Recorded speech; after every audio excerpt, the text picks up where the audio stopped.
Alors Denis, peux-tu nous expliquer comment tu t'y prends dehors quand tu vas peindre à l'extérieur, mais près de chez toi? Ok. Eh ben, pour chez moi, je travaille toujours là dans des carnets un peu plus grands, mais toujours carnet de voyage. Toujours 300 grammes, hein, parce que... Et là, je vais vous montrer, avant qu'on regarde un petit peu, je vais vous montrer ma mallette. Hein. Moi, j'ai une mallette qui est réservée qu'à ça, avec tout ce qu'il y a dedans, pour, comme ça, je ne perds pas de temps. Hein. Dedans, il y a une boîte avec des godets. Hein, parce que je prends pas de tube, sinon si je mets les tubes, ben ça va pas sécher, puis il y en aura partout. Je peins avec des godets. Et là, c'est ma boîte. Hein. Je n'utilise pas tout ce qu'il y a dedans. Hein, de temps en temps, je vais en chercher. Moi, quand j'ai utilisé à peu près, en gros, 5-6 couleurs, c'est déjà bien. Je me débrouille avec ça. Alors, dans cette mallette-là, j'ai mon récipient, toujours avoir un récipient pour qu'on mette au moins deux ou trois remplis d'eau, pardon, parce que un pour avoir l'eau propre et un autre pour l'eau sale. Hein. Mais j'utilise des fois les quatre, moi, hein, ça c'est pas mal, c'est des pots de yaourt hein, que je me suis procuré, et puis une petite bouteille d'eau. Comme ça tient facilement là-dedans. Quelques sopalins, ça on en a besoin. Torchons, c'est pas mal non plus. Gomme et crayon, hein, automatiquement, hein, là-dedans. Quelques papiers des fois pour regarder si la teinte est bonne. Moi j'ai toujours avec moi un peu de papier blanc pour voir un petit peu. Et puis ça. C'est-à-dire ma trousse. Hein. Là, avec tout un assortiment de crayons, parce que ça m'arrive de reprendre l'aquarelle, des fois, hop, une petite retouche dedans, et puis une gamme de pinceaux. C'est des crayons aquarellables, c'est ça? Non, crayons, il y a de la sanguine, il y a des crayons de mine, mais des fois, si... je sais pas, juste là-dedans, je vais regarder, il doit y avoir du 3B, 4B, ouais, voilà. Des crayons un peu plus gras, ça permet des fois de faire une aquarelle rapide et puis de la reprendre derrière. Hein. Et puis toute une gamme de pinceaux. Hein. Pinceaux un peu plus fins, gros quand même, hein, parce que moi je travaille des fois avec celui-ci, je commence dès le début et puis je vais jusqu'au bout. Hein. Ça c'est des pinceaux qu'on paye assez cher, mais on peut faire des traits assez fins avec.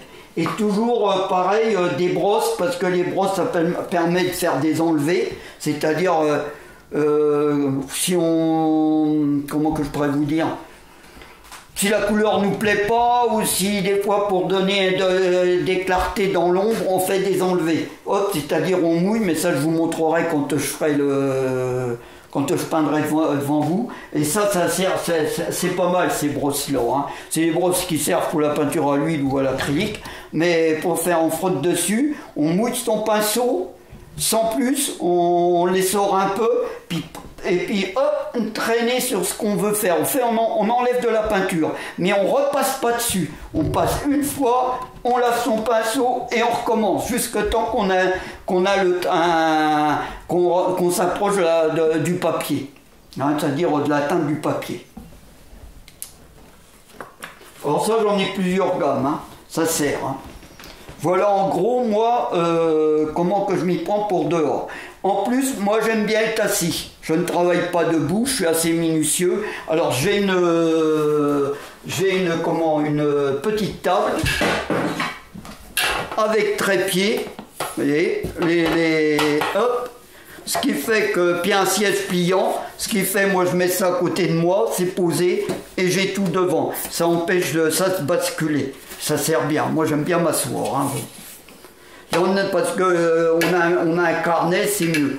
Il y en a qui peignent dehors sur chevalet, mais c'est pas mon truc. Hein. Voilà un petit peu. Et ça, cette petite table-là, on l'a dans les magasins pour la pêche. c'est une table de pêche, hein, c'est pour les pêcheurs. Hein. Dans trucs de camping, on peut en trouver aussi des petites tables comme ça, mais ça c'est bien, c'est pratique, c'est pas encombrant. Il y a un petit siège pour s'asseoir, et voilà. Ça c'est pour moi aller dehors. Hein. Là, je vous conseille, moi je l'utilise pas trop, d'avoir un nuancier avec vous qui correspond à votre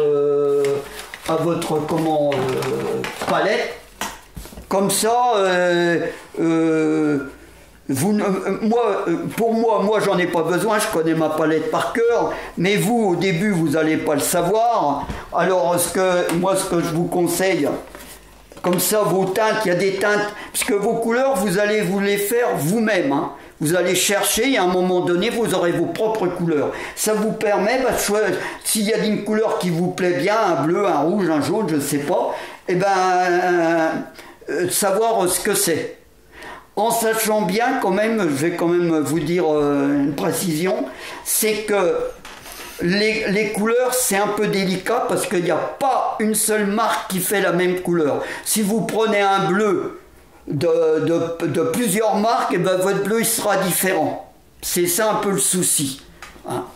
Vous pouvez avoir pour un même bleu, un green pen si vous voulez, ou même un cadmium rouge, un vermillon, je ne sais pas. Et vous allez, là moi c'est un Migello, mais vous allez chez un Blox, je ne sais pas juste ce jeu, ou ouais.